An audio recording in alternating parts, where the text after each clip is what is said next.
Hello dear learners. Last video में हमने पढ़ा था अबाउट एवलिन ग्लिनी। अगर आपने वो वीडियो नहीं देखा है सो गो एंड वॉच। आपको उस वीडियो का लिंक डिस्क्रिप्शन बॉक्स में मिल जाएगा और एक्स्ट्रा क्वेरीज के लिए बहुत सारी चीज़ें आपको डिस्क्रिप्शन बॉक्स में जानने को मिल जाएंगी। Go and watch now. Let's start this part which is part 2, the shehnai of Bismillah Khan. Bismillah Khan की shehnai. Do you know these people? क्या आप इन लोगों को जानते हैं? What instruments do they play? ये लोग कौन कौन से वाद्य यंत्र बजाया करते थे? Think of the Shehnai and the first thing you will probably imagine is a wedding or a similar occasion or function. जब भी आप शहनाई के बारे में सोचते हैं तो आपके मन में शायद शादी आती होगी या कोई सिमिलर ओकेजन या उससे मिलता जुलता कोई फंक्शन आता होगा।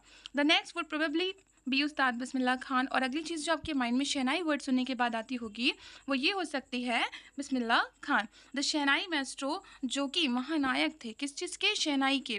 प्लेइंग दिस इंस्ट्रूमेंट, शहनाई बजाने के लिए उनको माना जाना जाता था। Emperor Aurangzeb emperor Aurangzeb ban the playing of a musical instrument call pungi. उस समय के सम्राट हुआ करते थे, राजा हुआ करते थे औरंगजेब, जिन्होंने बैन कर दिया था, रिस्ट्रिक्ट कर दिया था। एक इंस्ट्रूमेंट था जिसका नाम था पुंगी, उसको बैन कर दिया था। इन द रॉयल रेसिडेंस, कहाँ पे? शाही जगहों पे, शाही महलों में और जितने भी प्लेसेस हुआ करते थे वहाँ पे उन्होंने बैन कर दिया था। For it had a shrill unpleasant sound, क्योंकि उसकी जो आवाज़ थी वो श्रिल थी, बिल्कुल कर्कश थी, यानी कि वो सुनने में अच्छी नहीं लगती थी पुंगी की आवाज़।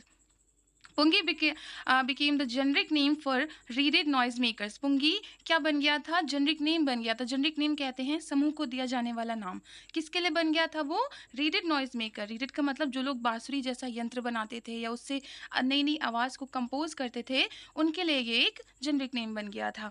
Few had thought that it would one day B revived. कुछ लोगों ने सोचा कि ये जो पुंगी को बैन किया गया है कभी ना कभी ये रिवाइव हो जाएगी, इसको फिर से रीस्टार्ट करने की अनुमति मिल जाएगी। अब barber of a family of professional musician, एक नाई था जो कि एक परिवार से बिलोंग करता था जिनके परिवार में सब लोग प्रोफेशनल म्यूजिशियन थे, यानी उनकी फैमिली ऑलमोस्ट सभी लोग उस फैमिली में म्यूजिशियंस थे।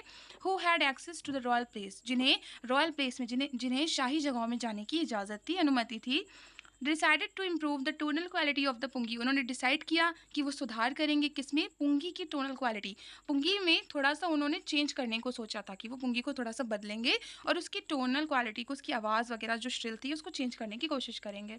He chose a pipe with a natural hollow stem that was longer and broader. उन्होंने एक पाइप लिया लकड़ी का, ठीक है, जो कि हॉलो था, बीच में से वो खोखला था, उसका तना जो लंबा था और चौड़ा था, ठीक है। देन द पुंगी, पुंगी से लंबा और चौड़ा था। And made 7 holes on the body of the pipe, और उन्होंने उस पाइप की बॉडी पे 7 होल कर दिए। When he played on it, जब वो उसको बजाते थे, closing and opening some of these hole, तो उन्होंने जो 7 होल्स किए थे, आप लोगों ने देखा होगा जब बांसुरी बजाई जाती है तो कभी किसी होल को बंद किया जाता है, कभी किसी होल को खोला जाता है ना। उसी तरह से जब वो उसे बजाते थे तो उसमें से soft and melodious sounds were produce, उसमें से बहुत ही मीठी और मधुर आवाज़ निकलती थी। He played the instrument before royalty, उन्होंने इस इंस्ट्रूमेंट को रॉयल्टी के सामने, यानी कि राजा महाराजाओं के सामने उसे बजाया। एंड एवरीवन वाज इम्प्रेस, और हर कोई उनसे बहुत प्रभावित हो गया, बहुत खुश हो गया। The instrument so different from the pungi had to be given a new name. अब जो इंस्ट्रूमेंट था, क्योंकि वो पुंगी से बहुत अलग था, तो अब उसे पुंगी नाम तो नहीं दे सकते थे, तो अब उसे एक नया नाम भी देना था। As the story goes, since it was first played in the Shah chamber, उस समय के जो मुगल हुआ करते थे, जो राजा हुआ करते थे, उनको शाह भी कहते थे, ठीक है। और चैम्बर का मतलब होता है कक्ष, क्योंकि आपको पता है कि ये जो इंस्ट्रूमेंट नया बना था पुंगी के बाद, इसको सबसे पहली बार शाह के, वहाँ के एक राजा की चैम्बर यानी उनके कक्ष में बजाया गया था। And it was played by a nai, और इसको एक बार्बर, एक नाई के द्वारा बजाया गया था। The instrument was named the shehnai. तो देखिए यहाँ पे एक पॉइंट हमें पता चल रहा है कि शाह चैम्बर में बजाया इसलिए शह, और बजाया गया था नाई के द्वारा इसलिए शहनाई, विच इज़ वेरी इंप्रेसिव। देखिए आप पुंगी और शहनाई के बीच का डिफरेंस देख सकते हो, ये दोनों बहुत डिफरेंट हैं। The sound of the shehnai begin to be consider auspicious, जो शहनाई का जो साउंड था, उसकी जो आवाज़ थी, अब उसको क्या कंसिडर किया जाने लगा, क्या माना जाने लगा? ऑस्पिशियस, उसको पवित्र माना जाने लगा। And for this reason it is still played in temples and it is an indispensable component, अभी भी इसको मंदिरों में बजाया जाता है, और ये एक इंडिस्पेंसिबल कॉम्पोनेंट है किस चीज़ का? Of any north Indian wedding, यानी कि नॉर्थ इंडिया में जो शादियाँ होती हैं वो शहनाई के बिना हो ही नहीं सकती हैं। ये इंडिस्पेंसिबल है, ये बहुत ही महत्वपूर्ण कंपोनेंट बन चुकी है वहाँ की शादियों का। In the past the shehnai was part of the नौबत। अगर हम अतीत की बात करें तो जो शहनाई थी वो नौबत का हिस्सा थी। ठीक है, नौबत क्या होता है देखिए आगे, traditional ensemble of 9 instrument found at royal courts. Royal court में 9 इंस्ट्रूमेंट का एक ग्रुप होता था। इंसेम्बल मतलब ग्रुप, ठीक है। जिस आप क्योंकि वो 9 थे तो यहाँ पे वर्ड है ना नौबत, तो उन्हीं 9 इंस्ट्रूमेंट के ग्रुप को क्या कहा जाता था? नौबत कहा जाता था। और इस 9 इंस्ट्रूमेंट में से एक इंस्ट्रूमेंट क्या थी? शहनाई भी थी। Okay, till recently it was use only in temples and weddings. मतलब रिसेंटली इसको सिर्फ मंदिरों में और शादियों में ही इस्तेमाल किया जाता था। लेकिन the credit for bringing this instrument on to the classical stage goes to Ustad Bismillah Khan. लेकिन शहनाई को क्लासिकल स्टेज तक लाने का जो श्रेय है, जो क्रेडिट है, वो किसको जाता है? उस्ताद बिस्मिल्लाह खान को जाता है। As a 5-year-old Bismillah Khan played gilli danda near a point. जब बिस्मिल्लाह खान 5 साल के थे तब वो पॉइंट मीन्स होता है तालाब, वो तालाब के बाद पास गिल्ली डंडा खेल रहे होते हैं, जो कि कहाँ है? एंशियन स्टेट, जो कि एक एंशियन स्टेट है दुमराव का। दुमराव कहाँ है? दुमराव जो है वो बिहार में है। तो स्टेट कहते हैं किंगडम, ठीक है। तो वहाँ पे एक पुराना किंगडम था वहाँ पे दुमराव में, बिहार में। तो वहाँ पे बिस्मिल्लाह खान गिल्ली डंडा खेल रहे होते हैं। He would regularly go to the nearby Bihari ji temple to sing the Bhojpuri chaita. वो अक्सर वहाँ पे जहाँ पे ये गिल्ली डंडा खेला करते थे वहाँ पे आसी पास में एक मंदिर थी जिसका नाम था बिहारी जी टेम्पल, ठीक है। वो अक्सर वहाँ जाके चैता गाया करते थे। चैता क्या है? आप लोग जानते होंगे नॉन मुस्लिम्स में जो सबसे पहला महीना होता है जिसमें नवरात्रि आती है, साल का पहला महीना, जिसको चैत्र का महीना भी कहते हैं, तो उस महीने में गाया जाने वाला एक सॉन्ग था। At the end of which he would earn a big laddoo weighing 1.25 kg। तो जब ये गा चुके होते थे चैता, तो उसके बाद इनको एक बड़ा सा लड्डू दिया जाता था जो कि लगभग 1.25 किलो का होता था। किसके तौर पे? एक प्राइस के तौर पे दिया जाता था, ठीक है। और दिया जाता था वहाँ के एक लोकल महाराजा के द्वारा, वहाँ के क्षेत्रीय महाराजा जो होते थे उनके द्वारा दिया जाता था। This happened 80 years ago। ये कब हुआ? 80 साल पहले की बात है। And the little boy has travelled far to earn the highest civilian award in India. और ये जो छोटा बच्चा था, जब बिस्मिल्लाह खान बहुत छोटे थे, इन्होंने बहुत यात्रा करी, यानी कि बहुत इन्होंने मेहनत करी, कठिन परिश्रम किया, तब जाके इनको जो सर्वोच्च नागरिक पुरस्कार है भारत का, जो कि किसको कहा जाता है? भारत रत्न को, ठीक है। ये ऑब्जेक्टिव क्वेश्चन में पूछा जाता है कि which is the highest civilian award, तो आपको पता होना चाहिए it is Bharat Ratna. Fourth para है आपका, बोर्न ऑन 21 मार्च 1916। इनका जन्म हुआ था 21 मार्च 1916 को। Bismillah belongs to a well known family. Bismillah एक बहुत ही जाने माने परिवार से बिलोंग करते थे, जो कि किसकी फैमिली थी? म्यूजिशियन। पूरे इनके परिवार में ज़्यादातर लोग संगीतकार थे। फ्रॉम बिहार, ठीक है। ये कहाँ से बिलोंग करते थे? इनका जन्म हुआ था बिहार में। हिज ग्रैंडफादर, इनके जो दादाजी थे उनका नाम था रसूल बख्श खान, वॉज द शहनाई नवाज। नवाज कहते हैं प्लेयर को, ठीक है, जो कि शहनाई प्लेयर हुआ करते थे of Bhojpur Kings court. Bhojpur के राजा के दरबार के वो शहनाई नवाज थे। His father Paigambar Bakhsh and other paternal ancestor. Paternal का मतलब होता है फादर के पूर्वज, ठीक है, पिता के पूर्वज, ठीक है। तो इनके जो फादर थे और इनके फादर के भी जो पूर्वज हुआ करते थे वो भी सब शहनाई प्लेयर थे। इससे हम ये जान सकते हैं कि इनकी पूरी फैमिली शहनाई प्लेयर थी। Moving on, the young boy took to music early in life. Young boy यहाँ किसको कहा गया? बिस्मिल्लाह खान को, कि इन्होंने बहुत ही कम उम्र से संगीत को अपना जीवन बना लिया था। At the age of 3 when his mother took him to his maternal uncle. Maternal uncle बोलते हैं मामा को। जब ये 3 साल के थे तो इनकी मामा इनको मामा के घर लेके गई थी, जो कि बनारस में था, जिसको अब वाराणसी के नाम से जाना जाता है। Bismillah was fascinated watching his uncle practice the shehnai. Bismillah Khan बहुत फैसिनेट हो जाते थे, अपने मामा को देख के एकदम खो जाते थे जब इनके मामा इसकी प्रैक्टिस करते थे शहनाई की। सून बिस्मिल्लाह स्टार्टेड एक्कम्पनिंग हिज अंकल। जल्द ही बिस्मिल्लाह ने अपने मामा जी का साथ देना शुरू कर दिया, ठीक है। उनके साथ जाने लगे वो। Ali Bakhsh to the Vishnu temple of Banaras. उनके साथ कहाँ जाते थे? बनारस में एक विष्णु मंदिर है, वहाँ जाया करते थे अपने मामा जी के साथ। Where Bakhsh was employed to play the shehnai. जहाँ पे अली बख्श, जो कि बिस्मिल्लाह खान के मामा थे, वहाँ पे वो नौकरी किया करते थे उस मंदिर में शहनाई बजाने की। Ali Bakhsh would play the shehnai and Bismillah would sit captivated for hours on and.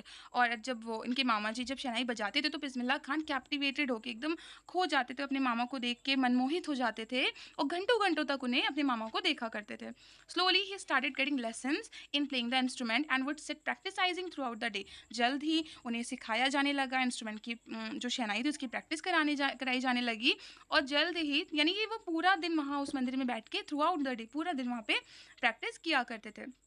For years to come, the temple of Balaji and Mangala Maiya and the banks of the Ganga became the young apprentice favorite haunts. Apprentice का मतलब होता है शिक्षार्थी, ठीक है, student, उसको apprentice बोलते हैं. आप यहाँ पे aspiring वर्ड भी यूज़ कर सकते हो. तो उनका फेवरेट हॉन्ट बन गया था. हॉन्ट कहते हैं प्लेस को, या जैसे कि एक जगह पे आप लगातार बैठना शुरू कर दो तो कहते हैं ना ये अड्डा है, तो उसी तरह से हॉन्ट को प्लेस कहते हैं. तो अब क्या है कि देखिए यहाँ पे 3 चीज़ें बताई गई हैं, बालाजी टेम्पल, मंगला मैया और गंगा घाट. ये इनके सबसे पसंदीदा जगह बन गई थी जहाँ पे he could practice in solitude, जहाँ पे वो एकांत में, सॉलिट्यूड में बैठ के प्रैक्टिस किया करते थे. The flowing waters of the Ganga inspired him to improvise and invent ragas that were earlier considered to be beyond the range of the shehnai. तो जो गंगा जी का जो बहता हुआ पानी था वो उन्हें प्रेरित करता था किसके लिए, इम्प्रोवाइज करने के लिए, सुधार करने के लिए और नई नई राग को कंपोज करने के लिए, जो कि दैट वर अर्लियर कंसिडर्ड, जो कि पहले ऐसा माना जाता था कि ये चीज़ शहनाई, कोई ऐसी शहनाई बजा ही नहीं सकता है, कोई शहनाई से ऐसी राग बजा ही नहीं सकता है, तो वो उस राग को भी उन्होंने बजा लिया था. At the age of 14, Bismillah accompanied his uncle to the Allahabad music conference. देखिए इलाहाबाद म्यूज़िक कॉन्फ्रेंस, वहाँ पे एक ऐसी कॉन्फ्रेंस हुआ करती थी जहाँ पे अलग अलग लोग अलग अलग टाइप के इंस्ट्रूमेंट आके वहाँ बजाते थे और अपनी एबिलिटी को शो करते थे, ठीक है. तो जब ये 14 ईयर्स के थे तो ये अपने मामा जी के साथ इलाहाबाद गए वहाँ की म्यूज़िक कॉन्फ्रेंस में. Eight the end of his recital, तो जब इन्होंने वो समारोह कर लिया था, वहाँ पे उस समारोह में प्ले कर लिया था. आप लोग एक और चीज़ जान लीजिए, उस्ताद फयाज़ खान उस म्यूज़िक कॉन्फ्रेंस में आए हुए थे, वो भी एक गायक थे, ठीक है. उन्होंने बिस्मिल्लाह खान की पीठ थपथपाई और उनसे कहा कि work hard and you shall make it, कि तुम मेहनत करो और तुम कुछ ना कुछ तो हासिल कर ही लोगे, तुम आगे चल के अपनी लाइफ में कुछ ना कुछ अचीव कर लोगे. With the opening of the all India Radio in Lucknow in 1938, जब लखनऊ में ऑल इंडिया रेडियो की स्थापना हुई, उसका उद्घाटन हुआ, तो किस सेंचुरी में हुआ था, 1938 में हुआ था. केम बिस्मिल्लाह's बिग ब्रेक. बिग ब्रेक का मतलब यहाँ पे है बिग चांस. उन्हें एक बहुत बड़ा मौका मिला बिस्मिल्लाह खान को, किसके साथ, जो ऑल इंडिया रेडियो की ओपनिंग है उसके थ्रू उनको बहुत बड़ा मौका मिला. He soon became an often heard shehnai player on radio. जल्द ही, ऑफन हर्ड मतलब अक्सर सुने जाने वाले, वो क्या बन गए थे, शहनाई प्लेयर बन गए थे रेडियो पे. उनका लगभग 1 घंटे का एक एपिसोड आता था पर डे, ठीक है. रेडियो पे एपिसोड उनका आया करता था, लोग उनको सुनते थे और इस तरह से वो बहुत ज़्यादा फेमस हो गए थे. When India gained independence on 15 August 1947, Bismillah Khan became the first Indian to greet the nation with a शहनाई. जब भारत ने आज़ादी हासिल करी, प्राप्त करी, कब, 15 अगस्त 1947 को. इस डेट को हम नहीं भूल सकते हैं. This was very special for us. Bismillah क्या बन गए थे, फर्स्ट इंडियन थे. जैसे ही भारत आज़ाद हुआ तो बिस्मिल्लाह खान ऐसे पहले भारतीय थे जिन्होंने ग्रीट किया, जिन्होंने वेलकम किया, स्वागत किया नेशन का अपनी शहनाई के साथ. ही पोर्ड हिज हार्ट आउट, उन्होंने अपना बिल्कुल दिल निकाल के रख दिया, उन्होंने बिल्कुल एकदम डिवोट हो गए और उन्होंने क्या गाया था, राग काफ़ी. उन्होंने रेड फोर्ट में राग काफ़ी गाया था. To the Red Fort to an audience which included, वहाँ रेड फोर्ट में सब लोग वहाँ पे शामिल थे, उनमें से महात्मा गांधी जी भी थे, पंडित जवाहरलाल नेहरू भी थे. वहीं पे इन्होंने राग काफ़ी गाया था. Who later give his famous tryst with destiny. Pandit Jawaharlal Nehru ने बाद में, इनकी शहनाई बजाने के बाद में, एक बहुत ही फेमस स्पीच दिया था. आप लोग इस स्पीच को ज़रूर सुनिए, आपको यूट्यूब पर मिल जाएगी और या तो आप इसको रिटन मैटर में भी पढ़ सकते हो. ये बहुत इंस्पायरिंग स्पीच थी इनकी. देखिए, ट्रेस्ट विद डेस्टिनी, इसका मतलब है नियति से मिलो, ठीक है. आई सजेस्ट यू कि आपको ये पढ़ना चाहिए या सुनना चाहिए. 8 पैराग्राफ है आपका. Bismillah Khan has given many memorable performances both in India and abroad. तो बिस्मिल्लाह खान ने बहुत ही यादगार परफॉर्मेंस दिए हैं भारत में भी और विदेश में भी. His first trip abroad was to Afghanistan. उनकी पहली जो विदेश की ट्रिप थी, जो यात्रा थी, वो अफगानिस्तान की थी. वेयर किंग जाहिर Shah was so taken in का मतलब यहाँ पे क्या है, प्रभावित हो जाना, इम्प्रेस हो जाना. वहाँ के जो राजा थे जाहिर शाह, उनसे बहुत प्रभावित हो गए. That he gifted him priceless Persian carpet. तो उन्होंने उनको क्या किया, प्राइसलेस, और जो पर्शियन कारपेट एक्चुअली बहुत ज़्यादा कॉस्टली होते हैं, बहुत महंगे होते हैं. तो किंग जाहिर शाह इतने ज़्यादा खुश हो जाते हैं इनकी शहनाई सुन के कि उन्होंने इनको पर्शियन कारपेट गिफ्ट किया. एंड अदर सोवनियर्स कहते हैं ऐसी चीज़ें जो यादगार के तौर पे लोगों को दी जाती है, मतलब यादें बनाए रखने के लिए जो लोगों को दी जाती है उन्हें कहते हैं. The king of Afghanistan was not only the one to be fascinated. जो अफ़गानिस्तान के जो राजा थे, कौन थे? ज़ाहिर शाह। सिर्फ़ यही ऐसे इंसान नहीं थे, जो बिस्मिल्लाह खान की म्यूज़िक से फ़ैसिनेट हो गए थे, उससे बिल्कुल प्रभावित हो गए थे, उससे मंत्रमुग्ध हो गए थे। बल्कि film director Vijay Bhatt was so impressed, film director Vijay Bhatt थे, जो बहुत ज़्यादा इनसे इम्प्रेस हो गए after hearing Bismillah play at a festival that he named a film. तो उन्होंने बिस्मिल्लाह को एक फेस्टिवल पे गाते हुए, शहनाई बजाते हुए सुना, तो उसके बाद इन्होंने एक फ़िल्म बनाई आफ्टर द इंस्ट्रूमेंट कॉल्ड, जो कि उस इंस्ट्रूमेंट के बाद उस फ़िल्म का नाम क्या रखा गया? गूंज उठी शहनाई। ये मूवी बनाई थी विजय भट्ट ने, ठीक है? The film was a hit. ये जो पिक्चर थी ये बहुत ज़्यादा हिट हुई एंड वन ऑफ द बिस्मिल्लाह खान्स कॉम्पोज़िशन। और इस फ़िल्म में गाना था दिल का खिलौना है टूट गया, ठीक है? Turned out to be a nation wide chart buster. ये गाना बहुत ज़्यादा नेशन वाइड, पूरे नेशन में बहुत ही ज़्यादा फ़ेमस हुआ, रिकॉर्ड ब्रेकर। चार्ट बस्टर का मतलब क्या होता है? रिकॉर्ड ब्रेकर, जो सारे रिकॉर्ड तोड़ दे। डिस्पाइट दिस, ठीक है? Despite this huge success the celluloid world Bismillah Khan's ventures, venture का मतलब होता है जोखिम भरा काम, और सेल्यूलाइड का मतलब होता है परंपरागत, ऐसी चीज़ें जो सदियों से चली आ रही हैं। So despite this huge success, इस इतनी बड़ी कामयाबी, इतनी बड़ी सफलता के बावजूद भी इन द सेल्यूलाइड वर्ल्ड, एक परंपरागत दुनिया में बिस्मिल्लाह खान के जो जोखिम भरे काम हैं, किसको लेकर के? फिल्म में म्यूजिक को लेकर के, वर लिमिटेड टू, वो सिर्फ 2 ही हैं लगभग, ठीक है? विजय भट्ट गूंज उठी शहनाई, विजय भट्ट की मूवी में जो कि थी गूंज उठी शहनाई, एंड विक्रम श्रीनिवास कन्नड़ा, जो विक्रम श्रीनिवास भी एक डायरेक्टर हुआ करते थे, ठीक है? उनमें भी इन्होंने एक वेंचर किया, एक जोखिम भरा काम किया, सनदी अपन्ना, ये करके एक सीरियल आया करता था उस समय। तो इन्होंने इस सीरियल में भी अपना संगीत दिया था बिस्मिल्लाह खान ने। I just can't come to terms with the artificiality and glamour of the film world. ये कहते हैं कि मेरी बनती नहीं है, ये जो फिल्म वर्ल्ड है, इसकी चकाचौंध और इसका जो नकलीपन है, इसकी जो आर्टिफिशियलिटी है, मुझे ये पसंद नहीं आता है। ही सेड विद एम्फेसाइज, ये इस बात पे जोर देकर कहते हैं। बेसिकली इनको नॉर्मल लाइफ जीना पसंद था, रियलिटी पसंद थी, इन्हें गंगा घाट पसंद था, इन्हें सॉलिट्यूड पसंद था, तो इन्हें ये जो ग्लैमर है, जो चकाचौंध भरी दुनिया है, इन्हें ये नहीं पसंद थी। Awards and recognition came thick and fast. तो अब इनको, क्योंकि बहुत फेमस हो गए थे, तो इनको बहुत सारे पुरस्कार और इनकी जो पहचान थी वो बहुत जल्दी जल्दी और बहुत ज़्यादा मात्रा में इनको मिली। Bismillah Khan became the first Indian to be invited to perform at the prestigious Lincoln Central Hall in the, Bismillah Khan पहले ऐसे इंडियन थे जिनको इनवाइट किया गया परफॉर्म करने के लिए, जो कि बहुत eight the prestigious Lincoln Central hall, ठीक है? बहुत ही फेमस एक हॉल है जिसका नाम है Lincoln Central Hall in the United state of America, ये अमेरिका में है।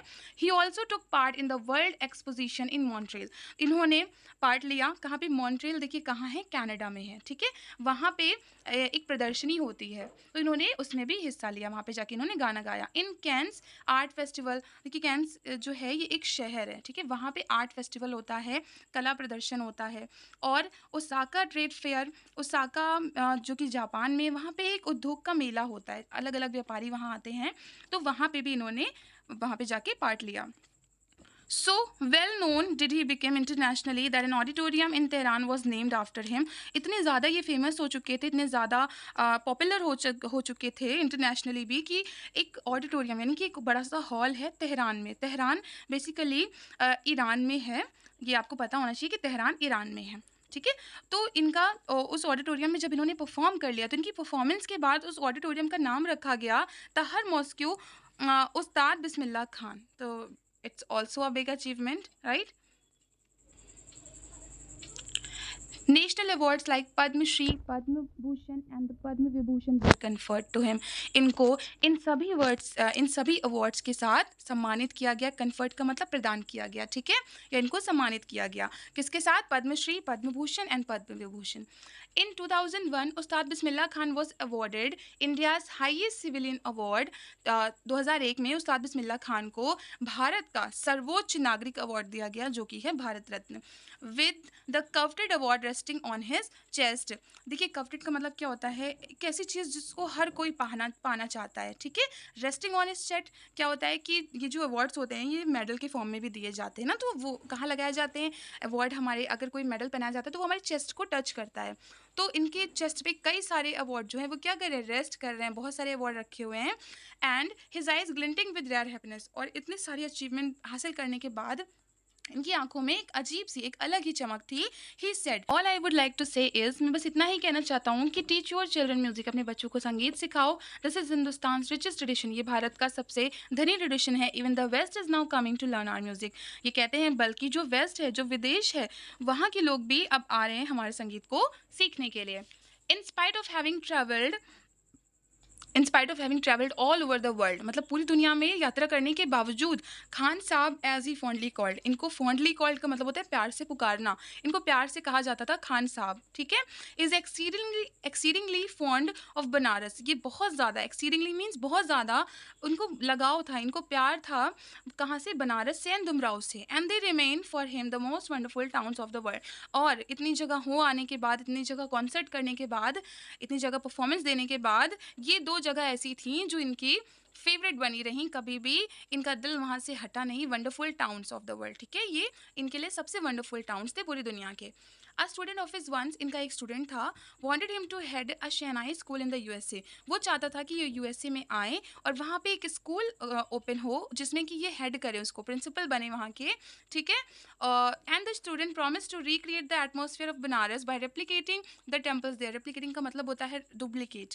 तो उस इनके स्टूडेंट ने इनसे प्रॉमिस किया था कि आप बस यहाँ आके एक स्कूल खोल लीजिए, म्यूज़िक स्कूल, और मैं आपसे वादा करता हूँ कि जो बनारस में जो मंदिरें हैं, बिल्कुल सेम टू सेम वैसी मंदिरें मैं यहाँ के स्कूल में भी बना दूंगा। बट खान साहब आस्क्ड हिम, लेकिन खान साहब ने उस बच्चे से पूछा, if he would be able to transport river Ganga as well, कि क्या तुम मतलब गंगा को भी वहाँ ट्रांसपोर्ट कर सकते हो, अगर तुम गंगा को कर सकते हो तो बहुत अच्छा होगा। तो मतलब इस तरह से उन्होंने उस प्रपोजल को, उस बच्चे की प्रपोजल को एक पोलाइट वे में डिनाई कर दिया, ठीक है, क्योंकि ये बहुत ज़्यादा फॉन्ड ऑफ थे बनारस के और दुमराव के। Later he is remembered to have said, बाद में इनकी एक बहुत ही ज़्यादा फेमस लाइन है जिसको याद करते हैं लोग, जो लोग जानते हैं, which is, that is why when ever I am in a foreign country, ये कहते हैं यही कारण है कि जब भी मैं किसी विदेश में रहता हूँ, आई कीप यर्निंग, मैं तड़पता हूँ, मैं यर्न करता हूँ, मैं तड़पता हूँ, to see Hindustan, while in Mumbai I think of only Banaras, और जब मैं मुंबई में रहता हूँ तो मैं बनारस के बारे में सोचा करता हूँ, द हॉली गंगा, बनारस और पवित्र गंगा के बारे में। एंड वाइल इन बनारस, और जब मैं बनारस में रहता हूँ, आई मिस द यूनिक मट्ठा ऑफ दुमराव। देखिए मट्ठा क्या होता है, संत का डेरा, एक ऐसी जगह जहाँ पे बहुत सारे संत हों, ठीक है, उसका डेरा। एक मिनट, देखिए ये क्या लिखा हुआ है, ये हम आपको जो ब्लू बॉक्स में बना हुआ है ये पढ़ के सुनाते हैं, which is very amazing, you will get to know something. Shekhar Gupta जो कि इंडियन जर्नलिस्ट थे, ठीक है, पत्रकार थे। When partition happened didn't you and your family think of moving to Pakistan, इन्होंने कहा था कि जब पार्टीशन हुआ, जब भारत और पाकिस्तान अलग हुए, तो क्या आपने और आपके परिवार ने नहीं सोचा कि आपको पाकिस्तान चले जाना चाहिए था। तो बिस्मिल्लाह खान का डायलॉग क्या था, गॉड फॉरबिड, गॉड ने या अल्लाह ने मना कर दिया। मी लीविंग बनारस, मुझे मैं बनारस छोड़ देता, नेवर, बिल्कुल नहीं। I went to Pakistan once, अब ये बहुत ही फ़नी डायलॉग है, ये बिस्मिल्लाह खान कहते हैं कि मैं एक बार गया था Pakistan, I cross the border just to say, मैंने वो बॉर्डर भी क्रॉस किया सिर्फ ये कहने के लिए, I have been to Pakistan, कि मैं पाकिस्तान गया था, इस बात को कहने के लिए, बताने के लिए मैंने बॉर्डर क्रॉस किया। I was there for about an hour, तो मैं लगभग 1 घंटे पाकिस्तान में था बॉर्डर क्रॉस करने के बाद। आई सेड नमस्कार टू द पाकिस्तानीज़, मैंने पाकिस्तानीज़ को नमस्कार कहा, एंड सलाम अलैकुम टू द इंडियंस, और मैंने इंडियन से बॉर्डर के इस तरफ मैंने भारतीय से सलाम किया, जितने भी भारतीय लोग थे उनसे सलाम किया। I had a good laugh, और मैं उस समय खूब हंसा, खूब। Ustad Bismillah Khan life is a perfect example of rich cultural heritage of India. Ustad Bismillah Khan का जीवन जो है वो एक सटीक उदाहरण है, किस चीज़ का, भारत के धनी पारंपरिक धरोहर का, ठीक है, एक सटीक एग्जाम्पल है उनका जीवन। One that effortlessly accepts that a devout Muslim like him can very naturally play the Shanai every morning at Kashi Vishwanath temple. इनका कहना है कि मतलब बीइंग अ मुस्लिम होते हुए भी इनको कोई प्रॉब्लम नहीं थी, इन्हें बिल्कुल भी ज़रा सी भी आपत्ति नहीं थी कि ये एक मंदिर में जाके बजाएं, ठीक है। तो इनका ये कहना था कि मेरे जैसा एक डिवोट मुस्लिम, एक सच्चा मुस्लिम, वो बहुत ही नेचुरली, बहुत ही स्वाभाविक रूप से वो हर सुबह काशी विश्वनाथ टेम्पल में जाके शहनाई को प्ले कर सकता है, उसको बजा सकता है, उसको कोई दिक्कत नहीं होगी। Let's talk about the question answers. देखिए, फर्स्ट क्वेश्चन है, why did Aurangzeb ban the playing of the pungi? इसका आंसर है, Aurangzeb ban the playing of the pungi because it had a shrill unpleasant sound. According to him, playing of pungi in royal family was not appropriate. Second question है आपका, how is shehnai different from a pungi? Shehnai pungi से अलग कैसे है? Shehnai is broader and longer, क्योंकि शहनाई थोड़ी सी लंबी और चौड़ी थी देन पुंगी, है ना, उससे, पुंगी से ज़्यादा। It has 7 holes on the body. Its sound is more pleasant than pungi. तो शहनाई की जो बॉडी थी, उस इंस्ट्रूमेंट की जो बॉडी थी, उस पर 7 होल थे और उसका म्यूज़िक जो था वो पुंगी से बहुत ज़्यादा अच्छा था, उससे ज़्यादा मधुर था। Where was the shehnai play traditionally? How did Bismillah Khan change this? इसका आंसर है, क्वेश्चन पहले समझ लीजिए, शहनाई को ट्रेडिशनली पारंपरिक रूप से कहाँ बजाया जाता था और बिस्मिल्लाह खान ने उसको कैसे बदला?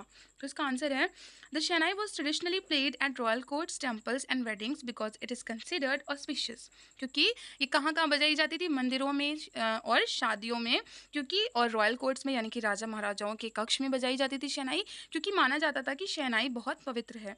उस्ताद Bismillah Khan made new experiments, उन्होंने नए नए एक्सपेरिमेंट किए, किसके साथ? पुंगी के साथ, उसको इम्प्रूव करने के लिए। He produced new rags that were earlier thought to be beyond the Shehnai's scope. He raised its playing to classical level. उन्होंने नई नई राग इन्वेंट करी जो कि लोग मानते थे कि कभी शहनाई से ये बजाई नहीं जा सकती। उन्होंने वो भी राग शहनाई के थ्रू बजा के दिखाई और उन्होंने शहनाई को क्लासिकल स्टेज तक, क्लासिकल लेवल तक पहुंचाया। Next question is, when and how did Bismillah Khan get his big break? कब और कैसे बिस्मिल्लाह खान को बड़ा मौका या बड़ा चांस मिला?